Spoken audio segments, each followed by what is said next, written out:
좋아요, 구독! 네, 그럼 저희는 중국에 대한 이야기 이어가 보도록 하겠습니다. 중국이 바로 이번 주 토요일에 큰 이벤트가 있는데요. 바로 양회가 개막이 됩니다. 해당 이슈를 지금 전 세계가 좀 주목하고 있는 상황인데요. 이 전 세계 이목이 집중되어 있는 이유가 좀 따로 있을까요? 네, 우선 그 양회부터 먼저 설명을 드리겠는데요. 양회라는 것은 뭐 중국의 정치 자문 기구인데 정협이 이제 하나 있고요. 또 한 가지는 우리나라 국격격인 전인대가 있습니다.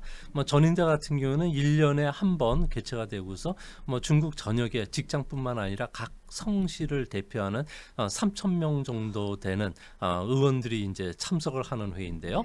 뭐 형식상 국가 최고 그 권력 기관이지만 뭐 실제로는 중국 정부가 특히 당이 통제를 하고 있기 때문에 뭐 중국에서는 고무도장 회의라고 하는데요.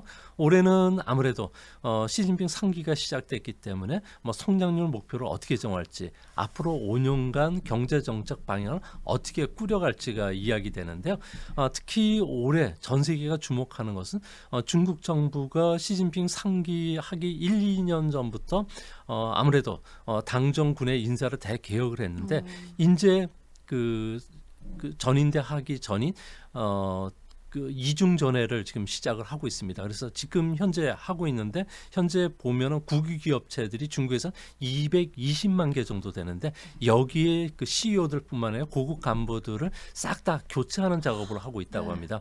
이제 대규모 인력 수총 작업뿐만 아니라 이제 앞으로 시진핑 3기 4기를 위해서 당이라든지 그리고 정부 기관들에 대한 개혁 작업들을 하는데 이 개혁 작업이 어떻게 속도를 낼지 그리고 중국의 반대파들이 어떻게 저항을 할지 그리고 중국의 국유기업, 민영기업을 중심으로 해서 이런 정치 흐름 그리고 경제 사이클들이 어떻게 변할지를 세간에서는 이것 때문에 이번 회의를 주목하는 것은 아닌가 이렇게 보여집니다. 이번엔 좀 유독 큰 변화가 있을 거라고 좀 예측하고 있는 건가요? 뭐 정치적, 사회적으로나 좀 큰 변화구가 될까라고 지금 다들 예측하고 있는 상황일까요? 네, 아무래도 이번 회의는 중국의 시진핑 국가 주석의 3기가 시작이기 때문에 아무래도 뭐 정부 기구뿐만 아니라 당정이 모두 개편이 되고요. 또 국유기업체를 중심으로 개편이 되는데 중국에서 가장 중요한 것은 국유기업 중에서 앞으로 핵심적으로 키울 사람이 뭐냐. 그거는 중국에서는 디지털과 관련된 경제라는 겁니다. 이전까지는 디지털 산업은 4차 산업혁명과 관련해 가지고 뭐 통신 산업이라든지 5G라든지 뭐 이런 쪽으로 봤지만 이제는 생산 요소로 보겠다는 겁니다. 생산 요소로 본다는 것은 금융이나 통신이나 전력처럼 상당히 중요하게 보고 이를 파생을 통해 가지고 다른 기업을 지배하겠다는 이야기이기 때문에 앞으로 중국 같은 경우에는 디지털 경제, 특히 전 세계에 중국의 CCTV가 거의 깔리다시피 했고요. 드론도 이번에 우크라이나 전쟁에서 보시면 알겠지만 거의 90%가 중국산 드론으로다가 전쟁을 하고 있기 때문에 거기서 나오는 모든 데이터들을 중국이 다 가져갔다는 겁니다. 그래서 이거를 통해서 중국이 앞으로 가공을 해서 이제 관리, 수집 그리고 이거를 다시 생산적인 쪽으로 배분하는 이 모든 것을 중국 정부가 통제를 해서 전 세계의 4차 산업혁명을 주도하게끔 나겠다는 건데요. 이렇게 되면 우리나라뿐만 아니라 미국도 극렬하게 반대를 할 가능성이 크기 때문에 이런 부분에서 전 세계가 이번 회의를 상당히 중요하게 여기고 있다고 합니다. 소장님, 이 중국 이야기를 들으면 정말 대단한데 무섭다라는 생각이 항상 드는 것 같습니다. 거의 뭐 삼국지를 보는 듯한. 그러니까요. 어떻게 그 이제 정보까지 다 가지고 있다라는 사실이 이제는 뭐 어떤 자원보다 조금 더 강력한 무기가 되니까요. 정말 무서운 상황이다라는 생각이 드는데요. 또 저희는 또 경제에 대한 이야기를 또 안 할 수가 없을 것 같습니다. 올해가 또 이 위드 코로나 이 첫 해로 시작이 됐지 않습니까? 여태까지 좀 봉쇄 정책을 펼치다가 이제 바로 위드 코로나 그 첫 해가 시작되었는데요. 이제 중국이 지금 가지고 있는 실질 GDP의 성장률 목표와 이 경제 성장 그리고 정책에 대한 방향성을 좀 어떻게 가지고 있을까요? 좀 달라지나요? 네, 이제 이번 그 주말서부터 중국에서는 양해가 시작이 되는데요. 이제 그에 앞서서 중국은 1월 달부터 2월 달 초까지 지방 정부 31개 성시에서 양해가 개최됐습니다. 여기에서 중국 정부 같은 경우에는 뭐 투자를 지렛대로 삼아서 그 소비를 진작시키고 내수 주도의 성장을 하겠다고 밝혔고요. 내륙 지역들 같은 경우에는 6% 성장 목표를 지시했고 연안 지역은 5%대 성장 목표를 제시했습니다. 이를 추론해 보면은 올해는 안정 성장에 중점을 둘 가능성이 큰데요. 성장 안정뿐만 아니라 고용 안정, 물가 안정이 중국 정부의 가장 중요한 시급한 정책 과제가 됐다는 것을 보여줄 수가 있고요. 또한 그 성장률 목표 같은 경우는 작년에 3% 성장을 했기 때문에 올해는 이런 그 기저 효과로 인해서 성장률이 더 높아질 수밖에 없습니다. 이 때문에 작년과 비슷한 5.5% 성장 목표를 제시할 가능성이 크지 않나 보여집니다. 특히 올해는 중국이 그동안의 팬데믹 기간 동안에 늘려놨던 소비들이 보복 수요가 일어날 가능성이 크기 때문에 2분기에는 이런 보복 수요에 의한 성장률이 급등할 요지가 상당히 크고요. 이 때문에 중국 정부는 현재 수요 위축 그리고 공급망 타결, 시장 기대 후퇴라는 삼중고를 헤쳐나가기 위해서 5가지 중점 경제 분야를 역점을 두고서 그 지시를 할 것이라고 합니다. 첫 번째는 개인 소비를 중심으로 해서 국내 수요를 진작시키는 문제인데요. 이 때문에 중국 같은 경우는 임금 인상을 기업들로부터 하라고 압박을 하겠다는 생각이고요. 또 신에너지 자동차와 관련해서 보급을 확대시켜 주는데 공공기관을 중심으로 해서는 80%는 전부 전기차라든지 수소차로 대체하라고 지시가 내려진 상황이고요. 또한 중국 같은 경우는 현재 고령자들이 전체 인구의 한 20% 정도 차지하는데 2050년이 되면은 40%까지 늘어난다고 합니다. 이로 인해서 고령자와 관련된 서비스 산업들이 이제 본격적으로 꽃을 피는 시점이 됐다는 거고요. 두 번째로는 현대화된 산업 체계를 구축시키겠다는 겁니다. 조금 전에도 말씀드렸듯이 디지털 경제를 중심으로 해서 성장 모멘텀을 확보하면서 플랫폼 기업들을 확대시켜 줄 예정으로 있고요. 이제 세 번째로는 민영 기업을 중심으로 발전을 좀 장려시키겠다는 겁니다. 이 때문에 그동안에 민간 기업들 알리바바, 텐센트, 바이두를 중심으로 해서 상당히 위축이 됐었는데 이제 시진핑의 인민경제론이라든지 공동부유론은 경기가 회복될 때까지는 잠시 수면하에 접어두겠다는 거고요. 네 번째로는 대개방이라든지 외자 유치를 통해서 중국이 산업을 고도화시키기 위한 정책을 쓰게 되는데요. 이 때문에 앞으로 CPTPP라 그래서 환태평양 경제 그 동맹체에 이제 가입하는 문제, 또 우리나라하고는 현재 낮은 단계의 FTA지만 이를 서비스 산업까지 확대시켜준 FTA로 추진시킬 예정으로 있고요. 마지막으로는 블랙스완이라든지 그리고 회사 코뿔소 출현을 막기 위해서 위험 관리를 강화시킬 예정으로 있는데요.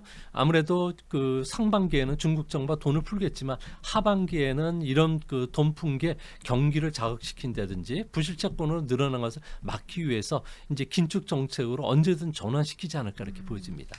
네, 지금 소장님께서 이야기해 주신 것처럼 해당 목표들도 그렇고 이제 5.5%로 이 실질 성장률을 좀 높게 조정한다라고 이야기를 해 보니까 정말로 이제 올해는 물가 안정을 위해서 큰 노력을 하겠다라고 보여집니다. 소장님께서 이야기해 주신 것처럼 이 보복 수요의 가능성까지도 보여진다라고 해 주셨는데요.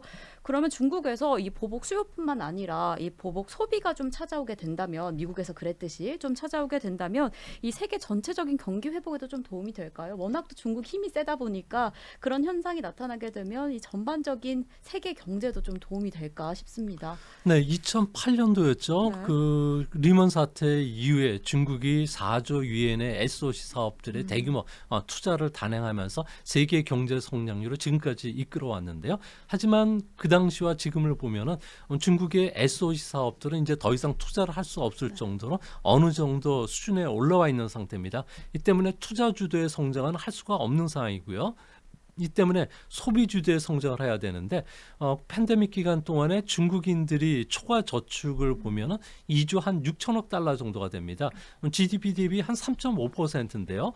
미국이 팬데믹 기간 이후에 세계 경제를 이끌었던 것은 이런 초과 저축이 GDP 대비해서 10.7%나 기록을 했기 때문에 가능했습니다. 중국은 3.5%이기 때문에 미국의 3분의 1 정도에 불과하다는 점에서 틀림없이 보복 소비는 일어나겠지만 미국처럼 세계를 경제를 이끌 정도의 성장 모멘텀은 되지는 않을 것으로 보여지는데요. 이 때문에 아무래도 씀씀이가 음식점이라든지 영화관, 여행 쪽과 관련된 내수 소비는 자극시킬 정도는 되겠지만 뭐 세계적으로 해외 수요를 폭발시킨다든지 그리고 반도체 수요를 획기적으로 돌릴 수 있는 수준은 못 되고요. 중국에서 쓰고 있는 여러 가지 정책들을 보면 건전 소비 형태의 흐름이기 때문에 앞으로 대중국과 관련된 수출이 중국이 2분기 성장률이 급등을 하더라도 크게 소비재를 중심으로 해서 일어날 가능성은 현재로서는 좀 작지 않나 이렇게 보여집니다. 정말 미국의 초과 저축량이 정말 엄청났네요. 10%가 넘게.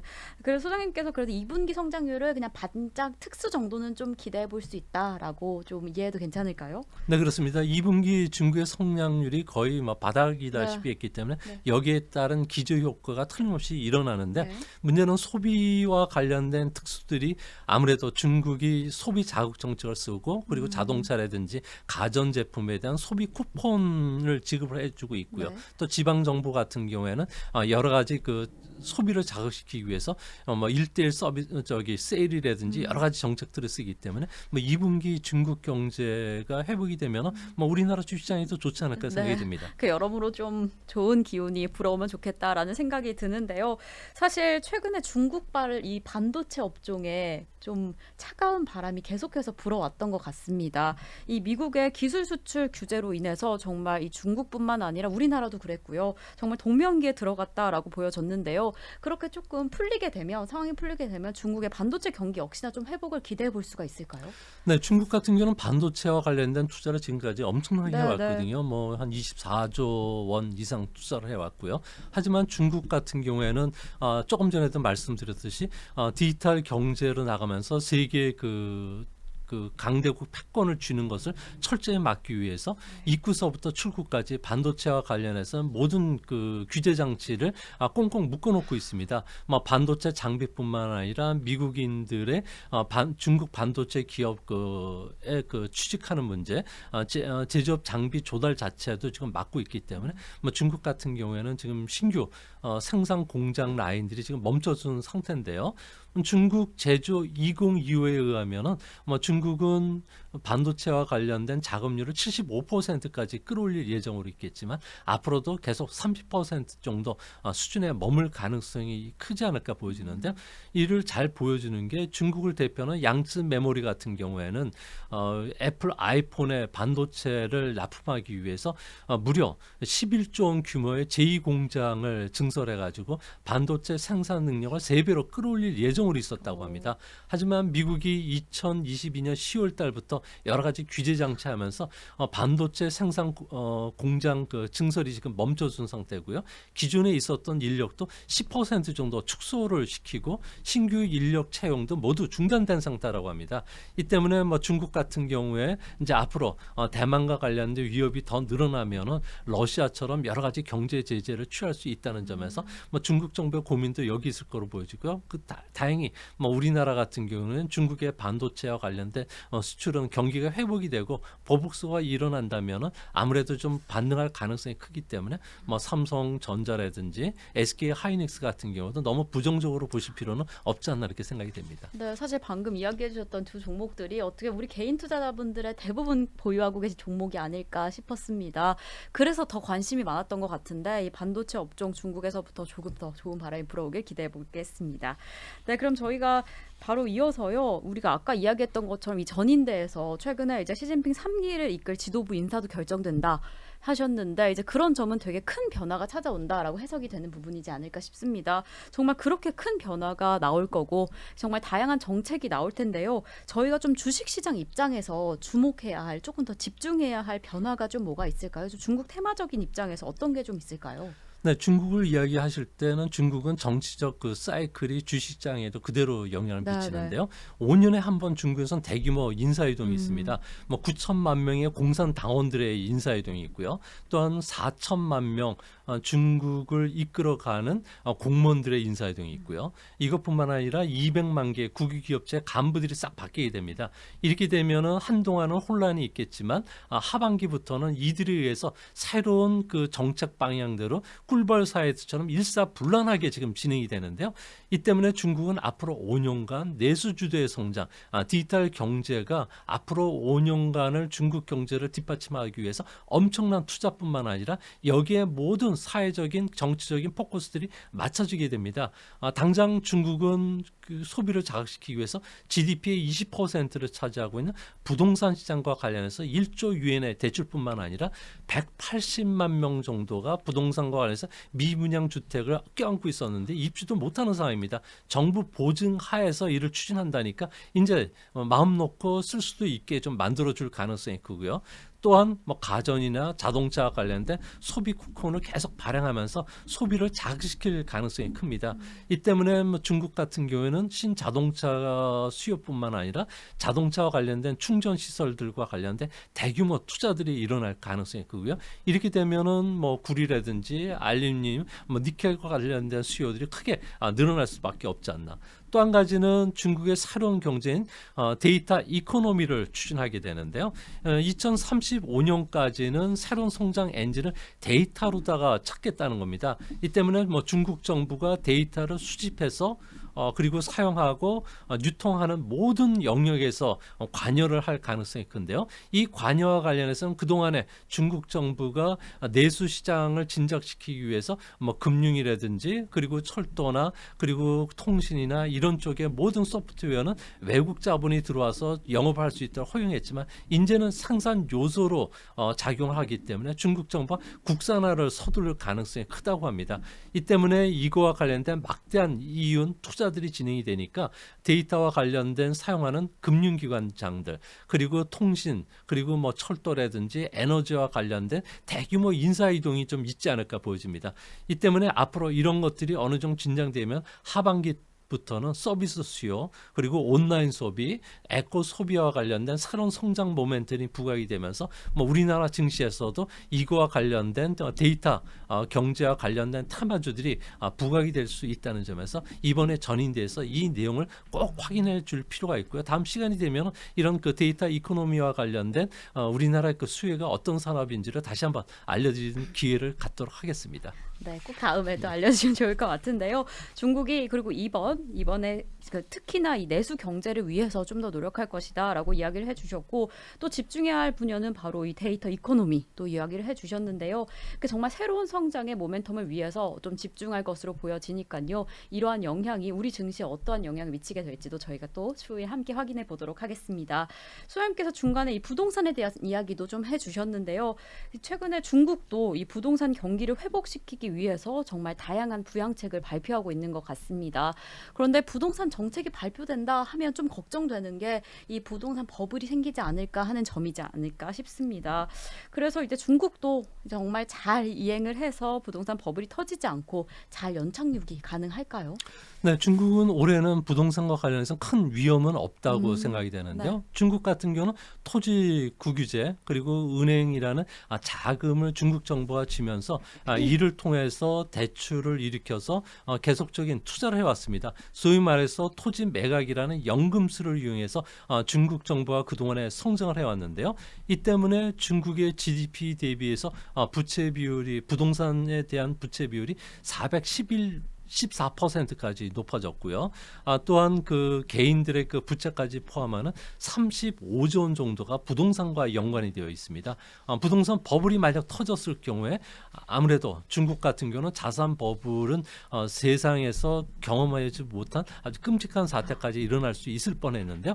중국 정부가 이를 막기 위해서 적극적인 대처를 하고 있기 때문에 올해 상반기에는 중국 부동산과 관련된 안정 흐름을 보이지 않을까 보여집니다. 하지만 장기적으로 보면은 중국은 여전히 젊은 층들의 실업률이 상당히 높은 상황이고요. 또 디벨로퍼들 같은 경우에는 자금 부족으로 인해서 신규 주택 사업들 같은 건 거의 90%가 지금 정지되어 있는 상태입니다.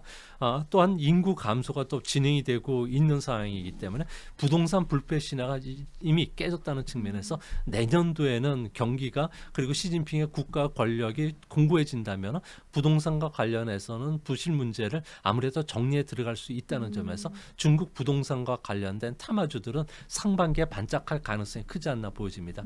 또한 뭐 중국 정부 입장에서 보면은 이런 부동산과 관련된 문제가 심각해지면 거의 통제 정치로 흘러갈 가능성이 크기 때문에 내년도에는 중국이 의외로 강한 통제에 들어가지 않을까 보여집니다.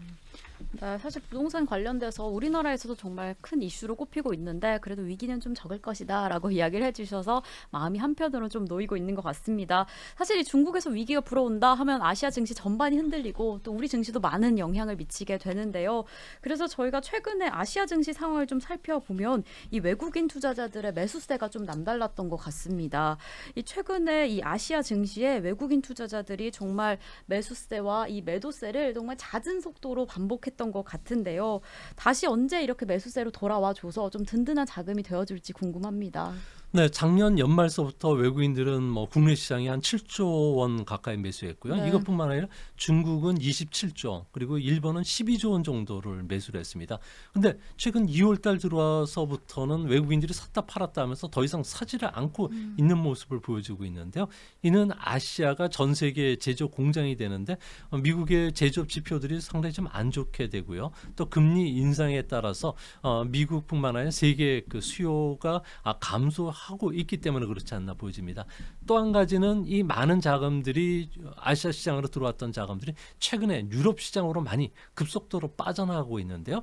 유럽 시장들 같은 경우에는 천연가스 가격과 주가는 역의 상관관계를 보여주고 있습니다. 천연가스 가격이 2016년도 이전으로 떨어지면서 미국뿐만 아니라 그 유럽 같은 경우에도 이제는 경기 회복에 대한 구체적인 신호음이 들리니까 외국인들이 유럽으로 지금 빠져나가고 있는데요. 이 때문에 주가 수익 비율이 13배까지 올라가면서 주시장을 끌어올리고 있습니다. 당분간 이런 흐름이 진행이 될 가능성이 현재는 높다는 측면에서 뭐 우리 시장에 외국인들이 대규모 자금을 들고 다시 들어오는 거는 현재로서는 조금 그 시기상조가 아닌가 이렇게 보여집니다. 지금 그럼 그 시점을 좀 예측하기는 어려운 상황인가요? 그렇지는 않습니다. 현재 유럽 같은 경우에는 천연가스 가격이 현재 연말 기준으로 해서 선물 시장에서는 60 그 유로 수준이지만 앞으로는 80유로 수준까지 연말에는 올라갈 것으로 보고 있는데요.